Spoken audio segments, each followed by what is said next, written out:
Washington, a former Facebook executive is making waves after he spoke out about his tremendous guilt over growing the social network, which he feels has eroded the core foundations of how people behave by and between each other. Kamath Palihapitiya began working for Facebook in 2007 and left in 2011 as its vice president for user growth. When he started, he said, there was not much thought given to the long-term negative consequences of developing such a platform. I think in the back, deep recesses of our minds, we kind of knew something bad could happen, said Palihapitiya, 41. But I think the way we defined it was not like this. That changed as Facebook's popularity exploded, he said. To date, the social network has more than 2 billion monthly users around the world and continues to grow.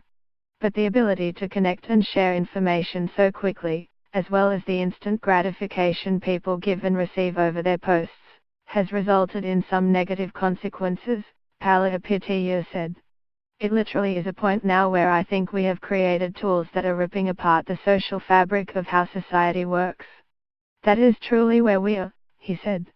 The short-term, dopamine-driven feedback loops that we have created are destroying how society works. No civil discourse, no cooperation, misinformation, mistruth. And it's not an American problem. This is not about Russian ads. This is a global problem. Facebook has pushed back on the former executive's comments, saying in a statement on Tuesday that Palihapitiya had not worked there for more than 6 years and that it was a very different company back then. Palihapitiya, a venture capitalist and part owner of the Golden State Warriors, made his remarks at a talk for Stanford Graduate School of Business students in November. Video of the talk was widely shared again this week after The Verge reported on his comments on Monday.